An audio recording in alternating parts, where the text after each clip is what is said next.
L'outil plume dans Illustrator, sa fonction consiste à dessiner avec cet outil.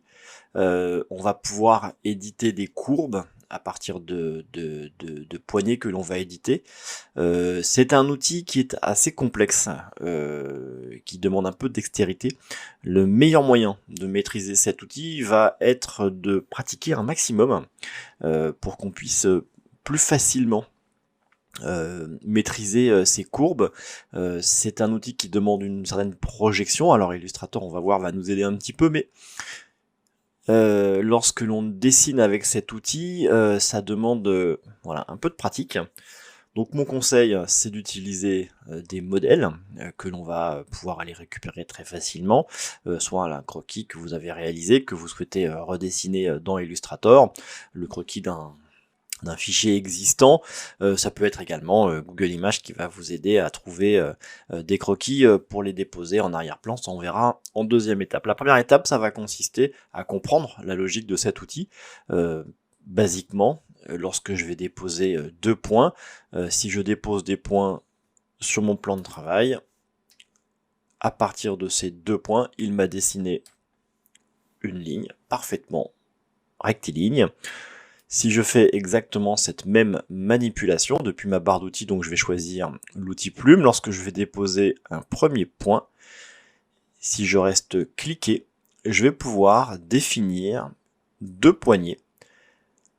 Celle qui est au bout de mon curseur de ma souris, c'est la poignée que je suis en train d'étirer, c'est celle-là qui va éditer ma première courbe.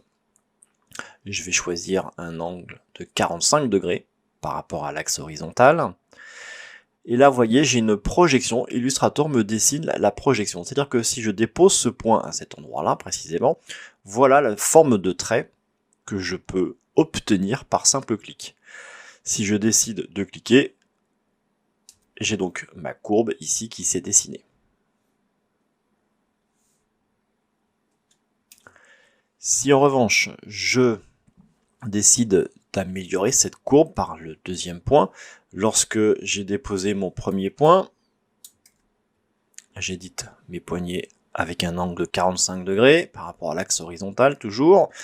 Je vais venir déposer mon deuxième point et je reste cliqué, enfoncé, et j'étire à ce moment-là mon deuxième point pour éditer ma deuxième courbe. Et donc du coup ma courbe devient un peu plus formée en fonction de si j'étire cette poignée ou si je la réduis. Lorsqu'on teste cet outil pour la première fois, la difficulté est d'imaginer nos besoins en termes de courbes. C'est pour ça qu'on utilise, dans le cadre de l'entraînement avec cet outil, un modèle qu'on dépose en arrière-plan.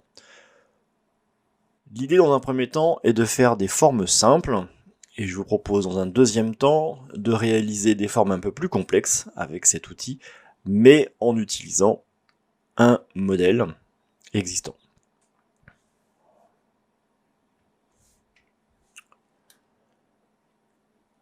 Alors on va commencer par faire des formes toutes simples, donc basiquement je vais essayer de dessiner à partir d'une série de quelques points une forme type cercle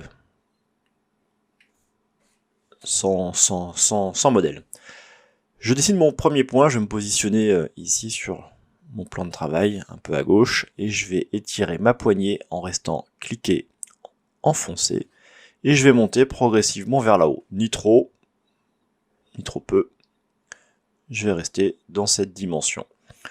Je vais me positionner sur le haut de mon document par un cliquer, glisser, enfoncer. Je vais étirer mon deuxième point. Je me concentre sur ma courbe, donc j'édite la poignée sur l'axe horizontal et c'est cette poignée qui est en train de former ma courbe entre mon précédent point et mon point actuel. Lorsque je relâche, j'ai donc ma courbe qui a été dessinée. Je vais dessiner maintenant un deuxième point. Je vais chercher l'axe horizontal de mon premier. Voilà, Illustrator me l'a proposé, il me le dessine avec mon repère rose. Je fais un cliquer glisser enfoncé et j'édite point de poignée tout doucement vers le bas. C'est en éditant la poignée vers le bas, je me concentre sur la courbe qui est en train de se dessiner pour essayer de trouver la courbe similaire de mon précédent tracé. Je viens maintenant chercher l'axe de mon point numéro 2, et pareil, cliquer, glisser, enfoncer, j'édite mes poignées, et je me concentre sur ma courbe entre mon point numéro 3 et mon point numéro 4. Pas trop. Et je vais venir fermer cette forme.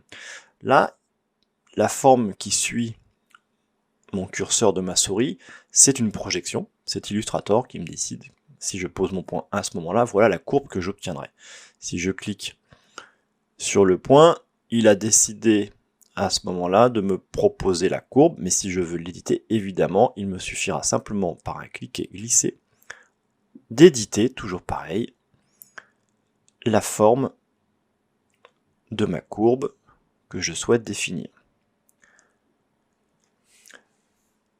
J'étais parti sur un cercle, voilà la forme que j'ai définie. On voit très clairement que de définir un cercle avec cet outil, c'est pas la meilleure manière, mais en revanche, c'est ces plumes-là qui vont me permettre, ces points-là, pardon, qui vont me permettre de continuer, grâce à l'outil de sélection directe flèche blanche, de pouvoir accéder à ces points et de venir améliorer éventuellement les courbes de mon tracé.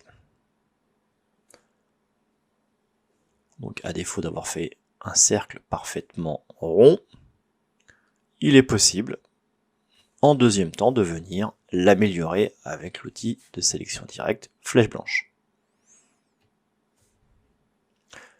Cette forme réalisée avec l'outil plume est évidemment une forme que je peux éditer dans sa couleur ou dans les tracés et les contours que je peux venir améliorer.